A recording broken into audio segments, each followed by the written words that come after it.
Mental competency tests have been broached as an idea in American politics. This time by Nikki Haley, a presidential candidate. And to my knowledge, this is the first time a presidential candidate has come out and said that if you are this age, you must take a mental competency test so we know that you've got all of your faculties.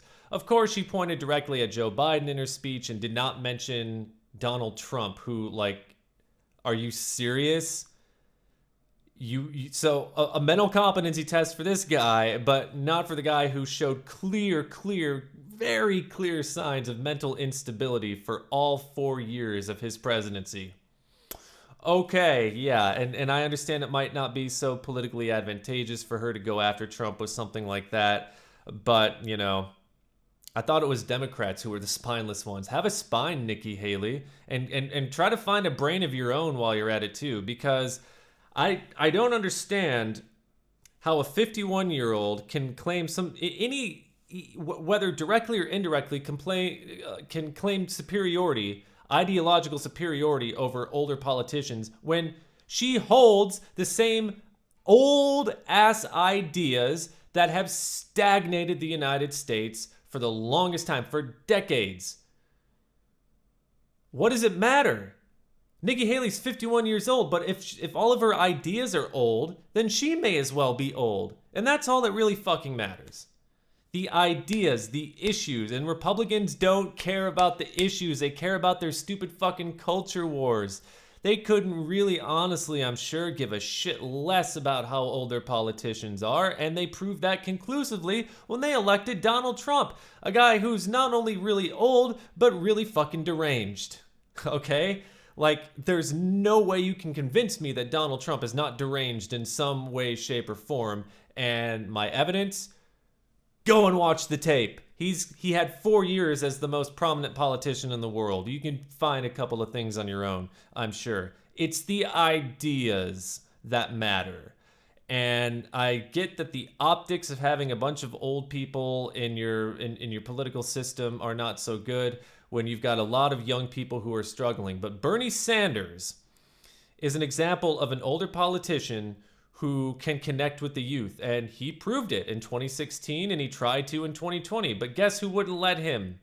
Guess who wouldn't let him go very far? The Democratic establishment, of course. And it's that very establishment with their own set of old ideas that also stifle progress. So even though the Democratic Party has less lunatics on their side, I'm not going to give them any sort of leeway for not evolving their own ideas.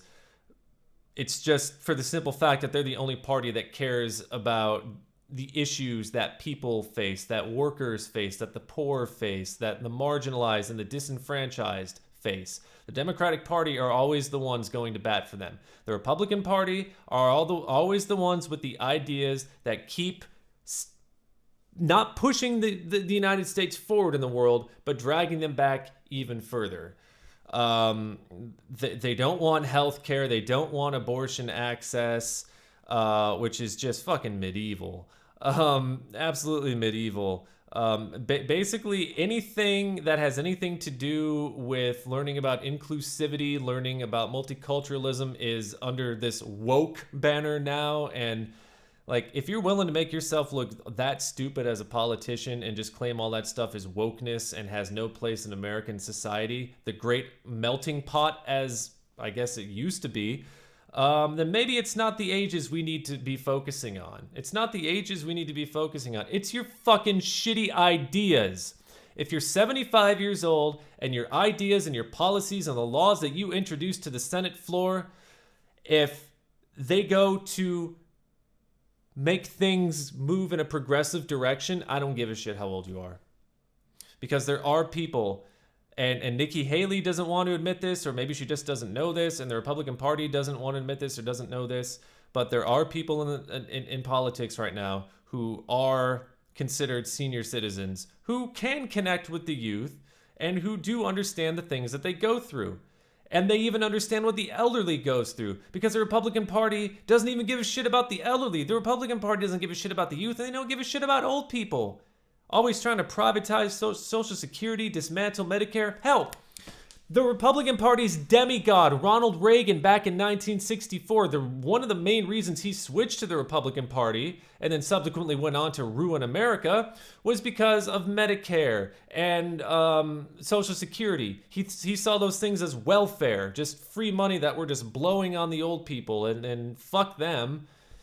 And they have pretty much taken that tack ever since. And they keep voting for policies that make the rich richer, that cut the taxes for the rich, because they still think in the year 2023 that supply side economics is going to somehow be good for the middle class. Old ideas. And some of these people, like Nikki Haley, are nowhere near 75 years old. If your ideas are old and your ideas stink, you stink, period, end of discussion.